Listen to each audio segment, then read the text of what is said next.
Hi, welcome to the new video and आज हम discuss करने वाले हैं कैसे जो बच्चों की प्रॉब्लम्स हैं वो पेरेंट्स से रिलेटेड होती हैं। यानी बच्चों में अगर कुछ भी प्रॉब्लम आ रही है, कोई डिसीज आ रही है, उनके बिहेवियर में कुछ चेंजेस आ रहे हैं, so how they are related to the parents. देखो, बच्चे तो एक सिम्टम होते हैं सिर्फ, ठीक है। डिसीज जो है वो पेरेंट लेवल पे कहीं होती है। अगर बच्चा जिद कर रहा है, ठीक है, तो हम क्या करते हैं, मोस्टली बच्चे को समझाएंगे, बेटा जिद नहीं करते, ऐसे करो वैसे करो ये करो। पर उसकी जिद आपको कुछ दिखा रही है, वो तो एक सिम्टम है, वो आपको कुछ दिखाना चाह रही है कि देखो हमारे फैमिली सिस्टम में कुछ तो गड़बड़ चल रही है जिसको ये बच्चा एक्सप्रेस कर रहा है। ओके, ठीक है। बच्चे का गुस्सा, बच्चा अगर शांत रहता है, सब कुछ पेरेंट्स से और फैमिली से बिलोंग करता है। बच्चे का तो चलो ट्रीटमेंट करा ही रहे हैं, जो कर रहे हैं वो it is well and good, लेकिन साथ ही साथ में पेरेंट्स के लेवल पे भी चीजों को ठीक करना पड़ेगा। बिकॉज बच्चे का जो प्रॉब्लम का रूट कोज है वो फैमिली में है एंड पेरेंट्स के लेवल पे है। तो रूट कोज से चीजों को सही करोगे तो चीजें वर्कआउट करेंगी अच्छे से। कि कुछ चीजें जैसे हमारी फैमिली में हिडन रहती हैं या अनरिजॉल्व रहती हैं या फिर जो बताई नहीं गई या पेरेंट्स के बीच में अनएक्नॉलेज रह गई, तो वो सारा बच्चा जो है उस चीज को एक्सप्रेस करता है। इसको इस तरह से समझो, एक पेड़ है हमारी फैमिली का, राइट। उसमें कुछ भी गड़बड़ हुई तो बच्चा क्या करेगा, वो चीज में अपने अंदर कुछ ना कुछ प्रॉब्लम्स क्रिएट करके आपको दिखाएगा कि देखो उस लेवल पे ना ये प्रॉब्लम पड़ी हुई है, कि तुम मुझे देख के उसको देखो और रिजॉल्व करो इन चीजों को, ठीक है। एंड क्योंकि बच्चे जो होते हैं वो उनका खुद के दिमाग से वो पहले नहीं चलते हैं इनिशियल स्टेजेस में, वो अपने पेरेंट्स के उससे चलते हैं।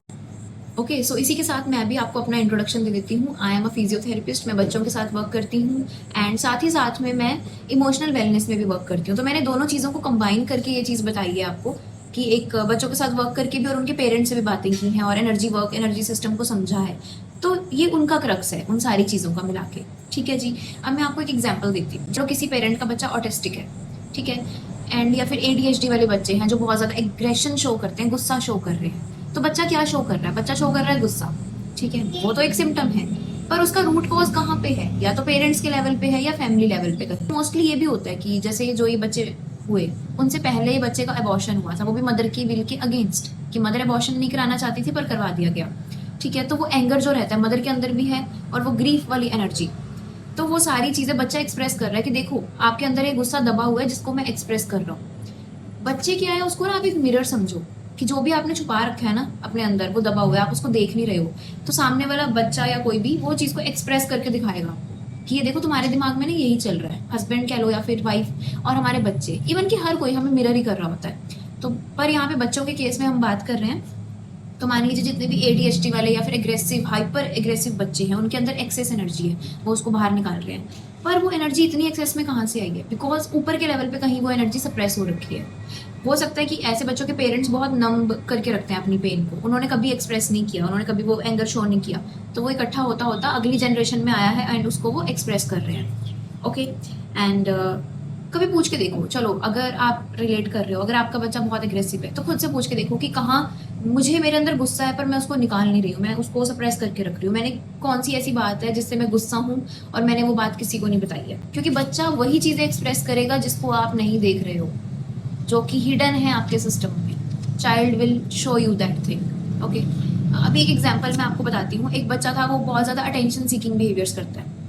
अटेंशन सीकिंग कैसे, गली में लेट जाना, सड़क पे चल रहे हैं वहीं लेट जाएगा और कुछ ना कुछ ऐसी हरकतें कि सब मुझे देखें, जोर जोर से शाउट करना, या गेस्ट आए हैं तो कुछ भी तोड़ फोड़ कर देना टू ग्रैब द अटेंशन, कि सब लोग तुम मुझे देखो, तुम इधर उधर मत देखो। तो ये नेगेटिव उसमें वो अटेंशन सीक कर रहा है, राइट। तो ये चीज कहाँ से आई, जब बात की गई पता लगा तो उसके पेरेंट्स में भी ये चीज है कि अटेंशन सीकिंग किस तरह से, कि मदर में है कि हस्बैंड मुझे देखे, मेरे से ही बात करे, मेरे साथ ही ऐसा हो। बच्चों की थेरेपी तो करानी करानी है, बच्चों का तो ट्रीटमेंट चल रहा है, उससे पहले आप अपना लेके आओ, पेरेंट्स को सामने लेके आओ, ताकि उनके फैमिली सिस्टम को सेट किया जाए और उनके लेवल पे चीज़ों को रिजॉल्व किया जाए।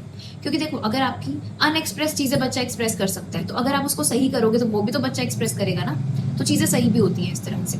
एंड एक और चीज़ है, जैसे कोई बच्चा बहुत ज़्यादा डरता है, ठीक है, हर चीज़ में डरी जा रहा है डरी जा रहा है, तो आप देखो उसकी फैमिली में भी पैटर्न पक्का होएगा कि सब लोग या तो बहुत डर रहे हैं, ठीक है, तो मदर बहुत डरती है या पापा बहुत डरते हैं नई चीजें ट्राई करने से, कोई रिस्क वाली चीज होती है तो वो डरते हैं, ठीक है। और बच्चा कितने साल का, 3 साल का है, और वो डर रहा है चीजों से। अभी 3 साल के बच्चे में इतनी समझ नहीं है, बट सबकॉन्शियसली बच्चे मिरर करते हैं अपनी फैमिली को, अपनी फैमिली के पैटर्न्स को, ठीक है। तो वो डर उसका तब निकलेगा, पहले आप अपना डर तो निकालो, ठीक है। क्योंकि देखो, अगर आप उसको सिखा रहे हो वो वेल एंड गुड, बहुत अच्छी बात है, मेडिसिन सब कुछ करो, पर आपको एज अ पेरेंट भी थोड़ी सी रिस्पॉन्सिबिलिटी लेके उन चीजों को खुद में सही करना पड़ेगा। ओके, अगर आप खुद में करेंगे तो आगे जाके वो बच्चों में भी सही होंगी। जैसे अब मान लो फीवर है, हम मेडिकल केसेस की बात नहीं करें, मान लो कि अब कुछ बेकार खा लिया, मौसम चेंज हो रहा है, वो एक अलग चीज हो गई। पर अगर बच्चे में बार बार फीवर्स आ रहे हैं तो पेरेंट्स से कनेक्ट करो। फीवर भी क्या है कि बॉडी हीट बढ़ा रही है अपने अंदर, दबा हुआ गुस्सा किसी चीज का, या फिर बॉडी को वो चाहिए, एक क्लोजनेस चाहिए, कोजीनेस चाहिए बॉडी को। तो एज अ पेरेंट आप सोचो यार, कहाँ मैं किसी चीज को लेके एग्रेशन में हूँ, या कहाँ I need some closeness with my friend circle या समबडी। ओके, बिकॉज मोस्टली जिनके डाइवोर्स केस चल रहे होते हैं या फिर ऐसी ऐसी चीजें चल रही होती हैं डिसबैलेंस, उन्हीं के बच्चों में बहुत सारी प्रॉब्लम्स हमें देखने को मिलती हैं। राइट, मतलब ये एक यूनिवर्सल रूल नहीं है, पर हाँ, क्योंकि फैमिली सिस्टम में कुछ तो गड़बड़ है जो आगे बच्चा एक्सप्रेस कर रहा है। जैसे बहुत सारे बच्चे जो स्पीच डिलेस के लिए आते हैं, कि जो मतलब कि अच्छे से बोल नहीं पा रहे हैं, डिले हो रही है उनकी स्पीच, तो somehow father energy missing है उनके सिस्टम में। हो सकता है पापा के पापा की जल्दी डेथ हो गई, या मम्मी के पापा की जल्दी डेथ हो गई थी और कोई था नहीं उनके प्लेस को भरने के लिए। राइट, कोई चाचा ताऊ या कोई वो चीजें, या फिर समहाउ वो दुख अंदर रह गया मदर के या फादर के, ठीक है, या लीनिएज में ऊपर कुछ तो डिसबैलेंस हुआ है कि जल्दी डेथ हो गई और बाकी सबको स्ट्रगल करना पड़ा। तो उस बच्चे में अब जाके स्पीच इश्यूज आ रहे हैं। राइट, क्योंकि सिस्टम आपको दिखा रहा है, वो बच्चा तो आपको सिम्टम बन के दिखा रहा है कि देखो यार, ऊपर कुछ तो रहता है अनरिजॉल्व और आपको उस चीज को देखना पड़ेगा। Child is just a mirror showing you what is unhealed in your system, what is unexpressed in your system. तो बच्चा उस चीज को दिखा रहा है, ठीक है। तो आप कभी सोचो कि बच्चा किसको रिप्रेजेंट कर रहा है मेरी उसमें से। एक तो हो गया पहले क्या अनएक्सप्रेस्ड है मेरे सिस्टम में, कि मान लो दुख था जो एक्सप्रेस नहीं कर पाए, बच्चा भी अब साइलेंट होकर बैठा है, आप भी अपने दुख में साइलेंट होकर बैठे थे। और ये भी हो सकता है कि मान लो बच्चे अगर इमोशनल ईटिंग कर रहे हैं, टीनेज में आए बच्चे 11-12 साल के हुए और उन्होंने इमोशनल ईटिंग करनी शुरू कर दी। उनको कुछ तो रीजंस होते हैं कि चलो थोड़ा बहुत तो रहता ही है कि बच्चे इनसिक्योर फील करते हैं या जो भी, पर अगर एक बहुत एक्सट्रीम लेवल पे चीजें चली गई है तो खुद देखो कि आपकी टीनेज कैसी गई है। क्या आप भी टीनेज के उस दौरान कुछ ऐसा हुआ था कि बहुत ज्यादा डिप्रेस थे, या कुछ ऐसा इवेंट आपकी लाइफ में हुआ था उस टाइम पे, वो भी रिपीट होता है। ओके, एंड जैसे मान लो आपकी 16 साल में कोई इंसिडेंट हुआ जिससे आप बहुत डिप्रेशन में चले गए, किसी पेरेंट की डेथ हो गई या कुछ भी हुआ, तो सेम जब आपके बच्चों की 16 साल की उम्र आएगी ना, तो वो चीजें ट्रिगर होनी शुरू हो जाती हैं, अगर वो हील नहीं है तो, कि देखो भाई मम्मी, तुम बच्चे के थ्रू देखो तुम्हारे 16 साल में क्या हुआ। अच्छा, अब एक और चीज बताती हूँ।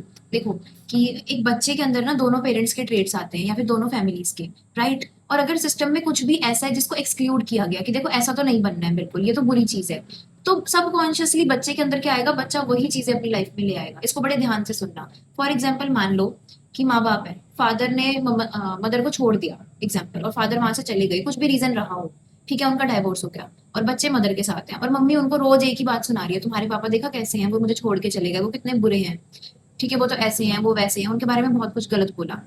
तो ये तो चीज हो गई ऐसी कि मतलब उनको रिजेक्ट कर दिया गया, उनको एक्सक्लूड कर। अब इस केस में देखो होगा क्या, क्योंकि जैसे जैसे बच्चा बड़ा होगा तो उसके अंदर क्या चीजें आएंगी एक सबकॉन्शियस लेवल पे, कि मेरे पापा ही बुरे नहीं है, मैं भी ऐसा ही हूँ, तो वो भी ऐसी हरकतें करनी शुरू कर देगा। नहीं तो वो नहीं करेगा तो उसके आगे जनरेशन में कोई तो होगा जो सेम चीजों को रिपीट करेगा, बिकॉज जिस चीज को हम लोग रिजेक्ट करते हैं वो चीज हमारे सिस्टम में आ जाती है। इस केस में मदर को क्या करना चाहिए, देखो चाहे वो कैसे भी रहे हो, मदर फादर का डाइवोर्स हुआ, उनका जो मर्जी हुआ, वो उनकी पर्सनल बात है। एज अ पेरेंट वो पर्सन कैसा है, मदर को बच्चे के फादर के बारे में अच्छी चीजें उसको बतानी चाहिए, कि ठीक है चलो वो हमें छोड़ के गए, वो एक अलग चीज है, पर वो आपके फादर हैं और वो वही रिस्पेक्ट डिजर्व करते हैं। एंड मदर फादर के बीच की जो भी बात है उसको, उनका मैटर है, वो आपके वो फादर हैं, आपके वो पेरेंट हैं, तो आप उनको उसी रिस्पेक्ट से ट्रीट करो। ओके, अगर मदर उसकी ऐसी पेरेंटिंग करती है तो चीजें सही रहेंगी। अदरवाइज अगर मान लो कोई मर्डरर भी है हमारे सिस्टम में, फैमिली में, ठीक है, तो फैमिली रूल्स ये बोलते हैं कि यू कांट एक्सक्लूड देम, कि ये बुरे हैं, इनको यहाँ से निकालो, ये अलग है। कोई कैसा भी है, वो हमारी फैमिली का पार्ट है, चाहे कोई मर्डरर है, चोर, कोई भी है, वो anyone, that person is the part of family. अगर कोई फिजिकली चैलेंज्ड है, मेंटली चैलेंज्ड पर्सन है, पर वो है आपकी फैमिली का पार्ट ही, तो आप उसको एक्सक्लूड नहीं कर सकते। अगर आप उनको बुरा ट्रीट कर रहे हो, उनको उनको अलग कर दिया आपने हर चीज में, तो उनको एक्सक्लूड कर दिया, तो कोई ना कोई ऐसा पर्सन फिर से बॉर्न होता है उस फैमिली में जो उनके ट्रेड्स को लेके आए।